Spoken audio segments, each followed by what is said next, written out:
नमस्कार, मैं हूं अभिषेक। पाकिस्तान के प्रधानमंत्री इमरान खान नियाजी के लिए आने वाले 3 महीने भारी पड़ने वाले हैं। कहा तो यहां तक जा रहा है कि 3 महीने पूरे होते होते इमरान सरकार के दिन पूरे हो जाएंगे। इसकी एक नहीं बल्कि कई वजह हैं। पहली वजह तो यह है कि इमरान खान ने पाकिस्तानी आवाम को जो नया पाकिस्तान बनाने का ख्वाब दिखाया था, वो ख्वाब धूल में मिल चुका है। उल्टे पाकिस्तान की हालत बद से बदतर होती जा रही है। महंगाई और बेरोजगारी रोज नया रिकॉर्ड बना रही है। वहीं जिस तालिबानियों को अफगानिस्तान के सत्ता सिंहासन पर बैठाने के लिए इमरान ने एड़ी चोटी का जोर लगा दिया था, वही तालिबान अब पाकिस्तान को आंखें दिखा रहा है।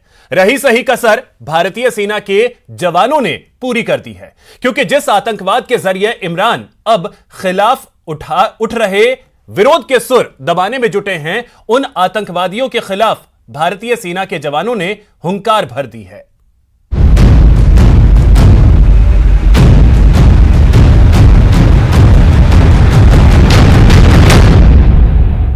शुक्रवार का दिन पाकिस्तान के प्रधानमंत्री इमरान खान के लिए मुसीबतों का पहाड़ लेकर आया। पाकिस्तान में इमरान सरकार के खिलाफ बड़े आंदोलन की शुरुआत होने जा रही है। इमरान सरकार की नीतियों के खिलाफ विपक्षी दलों ने मार्च का ऐलान किया है। वहीं खुद इमरान खान ने कबूल किया है कि अगले 3 महीने उनकी सरकार के लिए बड़ी चुनौतियों भरे होने वाले हैं।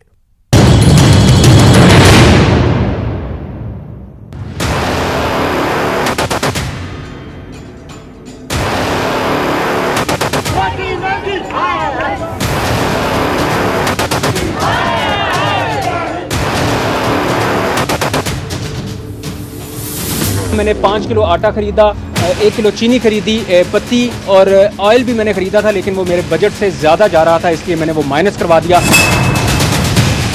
कहते हैं हमारी हुकूमत के अगले 3 माह इंतहाई अहम है। 24 घंटे में रोजाना सिर्फ चंद घंटे गैस मिल सकेगी। लोगों का नौकरी भी चला गया और घर भी उजाड़ गया। महंगाई रोज बरोज बढ़ता जा रहा है। 3 महीने में होगी इमरान की छुट्टी। नियाजी पर भारी जनवरी और फरवरी। नया पाकिस्तान बनाने का दावा करने वाले इमरान खान ने 3 सालों में ही अपनी जनता की जिंदगी दोज़ख बना दी। इमरान के नए पाकिस्तान में जनता एक एक निवाले को तरसने लगी। विदेशी कर्ज के मुद्दे पर पिछली सरकार को लानतें भेजने वाले इमरान खान की सरकार ने खुद इतना कर्ज ले लिया कि हर पाकिस्तानी इसके बोझ तले दबा महसूस करने लगा। बच्चों को चंपल लेके देते तो कपड़े नहीं है, कपड़े लेके देते तो पाँव नंगे हैं। पाकिस्तान की आर्थिक हालत बद से बदतर होती चली गई। न सऊदी अरब की मदद काम आई, न चीन की भीख। पाकिस्तान में बेरोजगारी और महंगाई ने तमाम रिकॉर्ड तोड़ डाले। क्रिकेटर से सियासत के धुरंधर साबित हुए इमरान खान जनता के लिए विलेन बन गए। नवाज शरीफ ने खाया, जरदारी ने खाया, सब ने खाया। इमरान खान भी खा रहा है। नया पाकिस्तान क्या बनेगा? तूने तो उल्टा कर डाला है। हमसे बिल्कुल नीचे का तबका है, वो गुर्बत की लकीर से नीचे आ गया है और गुजारा लोगों का बड़ी मुश्किल। जो एक टाइम खाना खाते थे वो आधी रोटी पे आ गए, जो 2 टाइम खाते थे वो 1 टाइम खा रहे हैं। लोग भूखे मर रहे हैं, रो रहे हैं। 2018 में इमरान खान की पाकिस्तान में हैसियत एक सुपरस्टार की थी। इमरान खान से लोगों को बहुत सारी उम्मीदें थी, लेकिन इमरान खान ने बहुत ज्यादा वक्त नहीं लिया और अवाम की उम्मीदों पर पानी फेर दिया। पाकिस्तान के अखबार डॉन की रिपोर्ट के मुताबिक पाकिस्तान के अधिकांश परिवार अपनी आधी से अधिक आय भोजन पर खर्च करते हैं, जबकि परिवहन, पेट्रोल, बिजली और अप्रत्यक्ष करों की बढ़ती लागत ने भूख, गरीबी और कुपोषण में इजाफा कर दिया है। विश्व बैंक की माने तो 20 लाख से ज्यादा लोगों के गरीबी रेखा से नीचे आने के बाद पाकिस्तान में गरीबी 2020 में 4.4% से बढ़कर 5.4% हो गई थी। विश्व बैंक ने अनुमान लगाया कि पाकिस्तान में गरीबी अनुपात 2020-21 में 39.3% था और 2021-22 में 39.2% रहने का अनुमान है। कह रहे हैं कि जी सारी दुनिया में तूफान आया है महंगाई का, ऐसा नहीं है। हिंदुस्तान में अक्टूबर में स्टेट बैंक की रिपोर्ट में लिखा है कि अक्टूबर में हिंदुस्तान में अफरात ज़र था 4.5% और पाकिस्तान में था 9.3%। भारत से हमारे यहाँ दुगना था।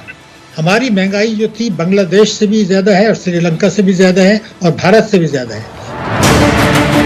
इसमें दो राय नहीं कि पाकिस्तान की इमरान सरकार महंगाई के मुद्दे पर चौतरफा घिर गई है। तो शायद यही वजह है कि खुद इमरान खान ने कबूल कर लिया है कि अगले 3 महीने में उनकी सरकार के पाए हिल सकते हैं।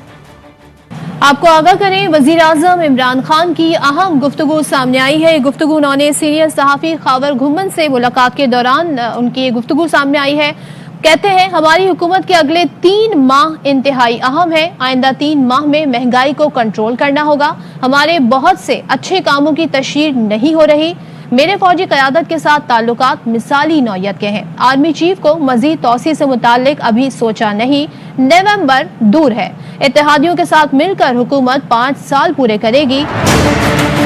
जी, इमरान खान ने पाकिस्तान के एक न्यूज चैनल को दिए इंटरव्यू में कहा कि उनका देश गंभीर मुद्रास्फीति का सामना कर रहा है। ऐसे में तहरीक इंसाफ सरकार के लिए अगले 3 महीने काफी चिंताजनक हो सकते हैं। इमरान खान ने देश की पिछली सरकारों पर आरोप लगाते हुए कहा कि मौजूदा सरकार की सबसे बड़ी विफलता पिछले शासकों की जवाबदेही की कमी है। उन्होंने ये भी कहा कि उनकी सरकार के अधिकांश प्रयासों का प्रचार प्रसार ठीक से नहीं किया जा रहा है।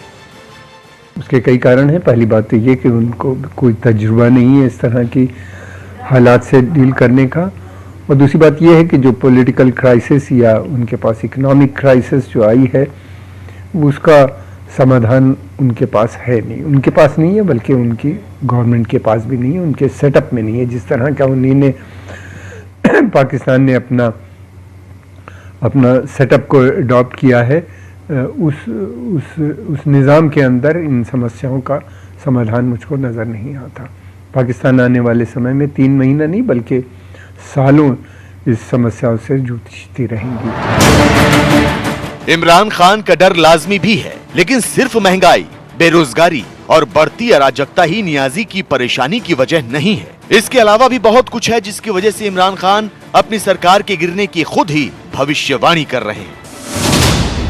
इसमें सबसे पहली वजह है इमरान सरकार के खिलाफ जनता के आक्रोश को भुनाता विपक्ष। पाकिस्तान की विपक्षी पार्टी पीपीपी ने 27 फरवरी से इमरान सरकार के खिलाफ मार्च निकालने का ऐलान किया है। ये मार्च कराची से इस्लामाबाद तक निकाला जाएगा।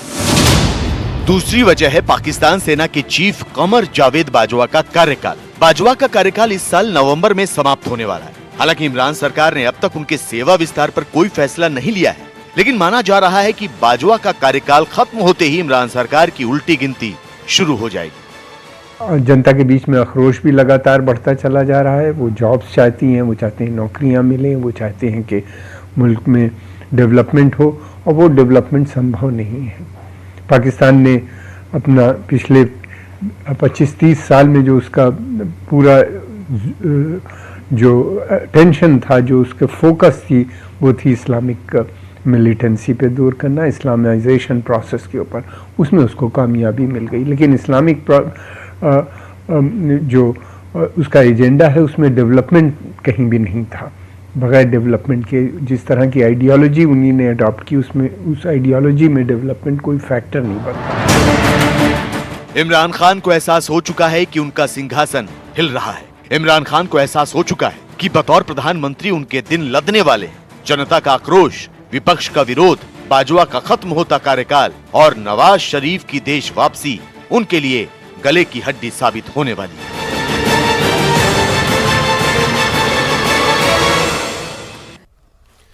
इमरान सिर्फ घर में ही घिरते नजर नहीं आ रहे हैं। ऐसा नहीं है, बल्कि अफगानिस्तान बॉर्डर से भी उनके लिए लगातार बुरी खबर आ रही है।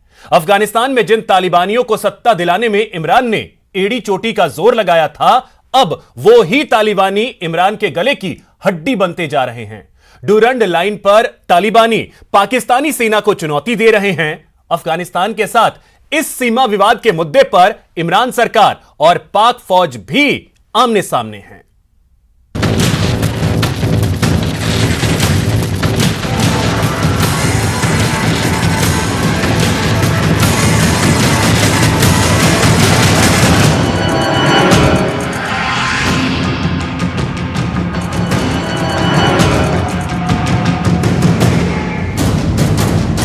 सीमा पर तारबंदी के मुद्दे को लेकर अफगानिस्तान और पाकिस्तान के बीच जारी तनाव बढ़ता ही जा रहा है। अफगानिस्तान में तालिबान को सत्ता तक पहुंचने में मदद करने वाले पाकिस्तान को ही तालिबान अब आंख दिखाने लगे हैं। तालिबान ने पाकिस्तान को चेतावनी देते हुए कहा है कि वो ड्यूरंड लाइन पर उसे बाड़ नहीं लगाने देंगे। तालिबान के कमांडर मावल्लवी सनाउल्लाह सांगिन ने कहा है कि हम कभी भी और किसी भी तरह से बाउंड्री नहीं बनाने देंगे। पाकिस्तान ने पहले जो भी किया था वो कर लिया, लेकिन अब हम उन्हें ऐसा कुछ भी करने नहीं देंगे। अब यहाँ कोई भी तारबंदी नहीं हो पाएगी। तालिबान का ये आक्रामक अंदाज साबित करने के लिए काफी है कि सीमा विवाद को लेकर पाकिस्तान और अफगानिस्तान के बीच स्थिति कितनी तनावपूर्ण हो चुकी है। हाल ही में एक वीडियो भी सामने आया था जिसमें तालिबान के लड़ाके सीमा पर पाकिस्तान के तारबंदी को उखाड़ते हुए नजर आ रहे थे। इन लड़ाकों के सरगना ने कहा था कि उन्हें ड्यूरंड लाइन स्वीकार नहीं है। तालिबान ने तो पाकिस्तान को युद्ध की धमकी तक दी थी, जिसके बाद से ऐसा अंदेशा जताया जाने लगा कि आने वाले दिनों में सीमा को लेकर पाकिस्तान और तालिबान के बीच बहुत बड़ा विवाद हो सकता है। पाकिस्तान और अफगानिस्तान के बीच में ड्यूरंड लाइन कभी भी एक्सेप्टेबल नहीं करेगा अफगानिस्तान और स्पेशली तालिबान, क्योंकि अगर हम ऐतिहासिक दृष्टि से भी देखें तो पहले की भी गवर्नमेंट्स ने कभी भी ड्यूरंड लाइन के लिए पाकिस्तान का स्टैंड एक्सेप्ट नहीं किया है, क्योंकि उन्हें मालूम है कि ये एक अपने आप में पाकिस्तान का अपने सेफ्टी के लिए ज़रूर वो देख रहे हैं। लेकिन अगर जिस तरीके के हितैषी पाकिस्तान बनते हैं अफगानिस्तान के लिए, तो क्यों आप डिमार्केट करना चाहते हैं? अफगानिस्तान के बहुसंख्यक पश्तून और तालिबान ने कभी भी ड्यूरंड लाइन को आधिकारिक सीमा रेखा नहीं माना, लेकिन इसके बावजूद पाकिस्तान की सेना वहां तारबंदी के काम को जारी रखे हुए।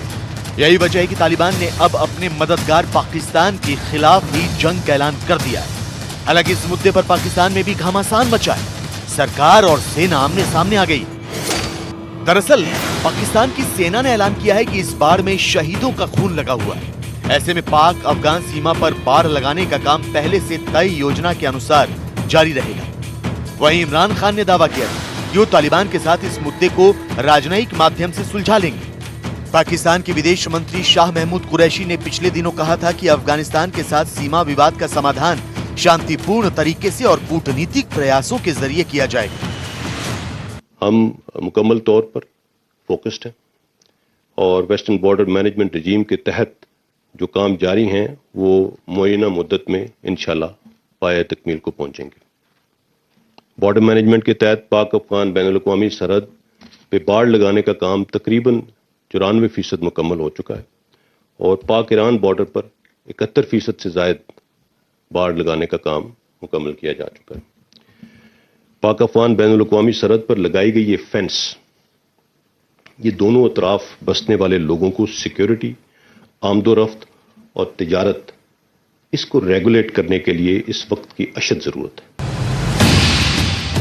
रावलपिंडी से पाकिस्तान सेना ने ऐलान कर दिया कि वो अफगान सीमा पर बाड़बंदी का काम नहीं रोकने वाली, लेकिन वो इस बात से भी इनकार नहीं कर सकती कि उसके इस फैसले से तालिबान का गुस्सा भड़क उठेगा। तालिबान टीटीपी के हाथ मजबूत कर पाकिस्तान को परेशान करने का दांव खेल सकते हैं। बॉर्डर पर पाकिस्तान सेना पर हमले की कार्रवाई को अंजाम दे सकते हैं। पाकिस्तान में कट्टरपंथी ताकतों के हाथ मजबूत कर सेना और सरकार के लिए मुश्किलें खड़ी कर सकते हैं। तो शायद यही वजह है कि इमरान सरकार संवाद से इस विवाद को सुलझाना चाहती, लेकिन पाकिस्तान की सेना सरकार के फैसले को ठेंगा दिखाते हुए ताकत का इस्तेमाल कर रही है।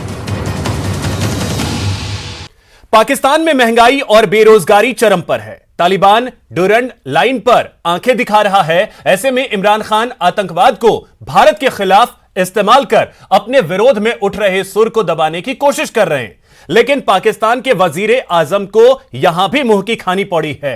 भारतीय सेना के बहादुर जवानों ने एक बार फिर इमरान के चहेते आतंकी मसूद अजहर के गुर्गों का काम तमाम किया और पाक प्रायोजित आतंक के खिलाफ हुंकार भरी।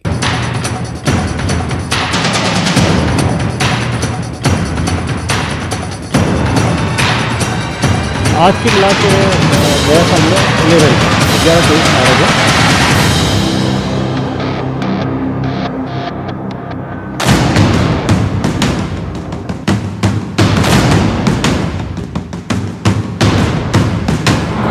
पाकिस्तान के पैसों पर पलने वाले दहशतगर्द तंजीमों को ना तो हथियार उठाने वाले मिल रहे हैं और न ही उन हथियारों को चलाने की ट्रेनिंग देने वाले। पीओके के आतंकी कैंपों में दहशत का कामकाज लगभग ठप पड़ा है। आतंकी संगठन नए रंगरूटों की शिद्दत से तलाश कर रहे हैं। कश्मीर में हमलों को अंजाम देने के लिए आतंकी कमांडरों को तैयार कर रहे हैं, तो पाकिस्तान की सरकार और वहाँ की सेना भी हैरान परेशान। वजह ये 3 तस्वीरें।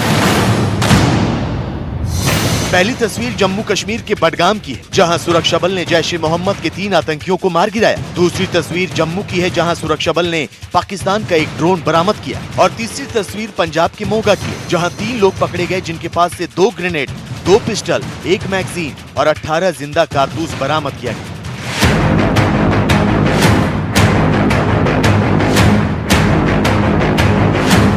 बात करें जम्मू कश्मीर की, तो सुरक्षा बल ने आतंकवाद के खिलाफ आक्रामक रणनीति अख्तियार कर रखी है। पाकिस्तान समर्थित आतंकी संगठनों के खिलाफ सेना, अर्धसैनिक बल और जम्मू कश्मीर पुलिस ने बड़े पैमाने पर ऑपरेशन छेड़ रखा है। और इसी ऑपरेशन का नतीजा है कि बडगाम में इमरान के चहेते मसूद अजहर को एक बार फिर तगड़ा झटका लगा। बडगाम में सीआरपीएफ और जम्मू कश्मीर पुलिस ने एक ज्वाइंट ऑपरेशन में जैश-ए-मोहम्मद के 3 आतंकियों को ढेर कर दिया। मारे गए आतंकियों के पास से 3 AK-47 राइफल और भारी मात्रा में गोला बारूद बरामद हुआ है। मारे गए तीनों आतंकी जम्मू कश्मीर में आम नागरिकों की हत्या में शामिल थे। बडगाम एसएसपी को खबर मिला था कि चरोरा एरिया में करालपुरा जो जगह है, वहाँ पर जैश-ए-मोहम्मद के 3 टेररिस्ट छिपे हुए। आर्मी पुलिस मिलकर कॉर्डन डाला, फायरिंग शुरू हो गया। उसके बाद सीआरपी भी ज्वाइन की और रात भर इनकाउंटर चला। और आज मॉर्निंग में 3 टेररिस्ट जैश-ए-मोहम्मद का मारा गया, जिसमें एक सिटी का है डंगपुरा नौगांव का वसीम बहुत सारे सिविलियन किलिंग में इन्वॉल्व था, जैसे हम सब जानते हैं। उसके साथ 2 टेररिस्ट और मारे गए, मोस्ट प्रोबेबली दोनों एफटी है। इस साल 1 जनवरी से अब तक जम्मू कश्मीर में सिर्फ 7 दिनों में 11 आतंकी सुरक्षा बल के हाथों मारे जा चुके हैं। इनमें जैश-ए-मोहम्मद, लश्कर-ए-तैयबा और टीआरएफ के कुछ वांटेड आतंकी भी शामिल। तो शायद यही वजह है कि अब आतंक के आका पाकिस्तान सेना और सरकार से पहले के मुकाबले ज्यादा मदद की मांग करने लगे। चूँकि आर्थिक बदहाली की वजह से पाकिस्तान अब इन आतंकी संगठनों की मदद पहले की तरह नहीं कर पा रहा, लिहाजा दहशतगर्द तंजीमों की इस बाबत नाराजगी भी बढ़ती जा रही है। पाकिस्तान में सिर्फ इमरान खान की सरकार नहीं, सक्सेसिव गवर्नमेंट्स पाकिस्तान का एक तरीके से वजूद ही इस बात पर है कि वो किसी भी तरह कश्मीर को बॉइलिंग पॉट पर रखें और टेररिज्म अपने आप में वहाँ पर चलती रहे। और जिस तरीके से टेररिज्म कम हो रही है और ख़त्म हो जाएगी, तो मुझे लगता है पाकिस्तान गवर्नमेंट के पास बोलने के लिए बचेगा क्या, क्योंकि अभी तो वो सिर्फ हेट के ऊपर, हेट इंडिया जो पॉलिसी है उसके अंतर्गत काम कर रहे हैं। अब यहाँ आपके लिए ये समझना भी जरूरी है कि आतंकी संगठन अगर पाकिस्तान की हुकूमत और सेना से नाराज हुए तो उसका क्या अंजाम होगा। अगर पाकिस्तान आतंकियों की मदद करने में कहीं भी चूका तो आतंकी पाकिस्तान के खिलाफ भी हथियार उठा सकते हैं। पाकिस्तान में शरिया राज की स्थापना के लिए जिहाद छेड़ सकते हैं। पाकिस्तान की सरकार को उखाड़ फेंक सकते हैं। पाकिस्तान की सेना को अपने पाले में कर सकते हैं, क्योंकि सेना में ज्यादातर अधिकारी और जवान आतंकियों से हमदर्दी रखते हैं। पाकिस्तान के परमाणु हथियारों के जखीरे पर आतंकी कब्जा कर सकते हैं। यही नहीं, पाकिस्तान को गृह युद्ध की आग में धकेल सकते हैं। घर में परेशान, बॉर्डर पर परेशान और अब आतंकियों की टेंशन ने इमरान खान की नींद उड़ा रखी है। जिस आतंकवाद को पाकिस्तान ने पाला पोसा, उसी के बिदकने का डर इमरान खान को सोने नहीं दे रहा, क्योंकि इमरान को भी पता है कि कट्टरपंथ और आतंकवाद का रिश्ता क्या है। वही कट्टरपंथ जिसके हिमायती वो खुद